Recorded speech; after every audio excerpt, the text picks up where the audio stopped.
అమరావతి రాజధాని అంశం మరోసారి రాజకీయ దుమారాన్ని రేపుతోంది. అమరావతి రాజధాని నదిలో ఉంది అంటూ వైఎస్ జగన్మోహన్ రెడ్డి చేసిన వ్యాఖ్యలపై మీడియా వర్గాల్లోనూ ప్రజల్లోనూ తీవ్ర చర్చ నడుస్తోంది. ముఖ్యంగా ఏబిఎన్ ఆంధ్రజ్యోతి ఛానల్ లైవ్ కార్యక్రమంలో యాంకర్ వెంకటకృష్ణ వ్యక్తం చేసిన ఆవేదన ఇప్పుడు రాజకీయ వేదికలపై ప్రధానంగా వినిపిస్తోంది. జగన్ వ్యాఖ్యలు అమరావతిపై భయాందోళనలు పెంచేలా ఉన్నాయనే అభిప్రాయాలు యాంకర్ వెంకటకృష్ణ వ్యక్తం చేశారు. రాజధాని నిర్మాణం ఒక దీర్ఘకాలిక ప్రణాళిక అని, వరదల ప్రమాదం ఉంటే శాస్త్రీయ పరిష్కారాలు ఉంటాయని ఆయన అభిప్రాయపడ్డారు. కానీ నదిలో రాజధాని అన్న వ్యాఖ్యలతో ప్రజల్లో అనవసర ఆందోళన కలుగుతోందని విమర్శించారు. అమరావతిని పరిశీలించేందుకు వచ్చిన ఐఐటి మద్రాస్ విద్యార్థులను పడవల్లో తీసుకెళ్లడంపై వైసీపీ శ్రేణులు సెటర్లు వేశారు. వరద ప్రభావిత ప్రాంతాలను చూపించడం సహజ ప్రక్రియనని, కానీ దాన్ని రాజకీయంగా మలచడం సరికాదని విమర్శకులు అంటున్నారు. ఇక మరోవైపు అమరావతిలో వరద ముప్పును పూర్తిగా అరికట్టేందుకు కూటమి ప్రభుత్వం భారీ ప్రణాళికలకు సిద్ధమవుతోంది.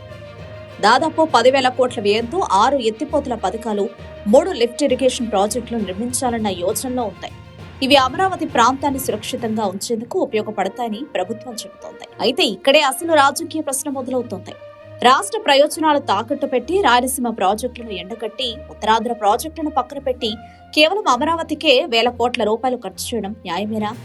అభివృద్ధి సమతుల్యత రాష్ట్రానికి అవసరమని, ఒకే ప్రాంతంపై అధిక పెట్టుబడులు పెట్టడం ఇతర ప్రాంతాలపై అన్యాయం చేస్తుందనే వాదన బలంగా వినిపిస్తోంది. అమరావతి అంశం కేవలం రాజధాని నిర్మాణం వరకే పరిమితం కాకుండా రాష్ట్ర అభివృద్ధి దిశ, ఆర్థిక ప్రాధాన్యతలు, రాజకీయ నైతికతపై పెద్ద చర్చకు దారితీస్తుంది.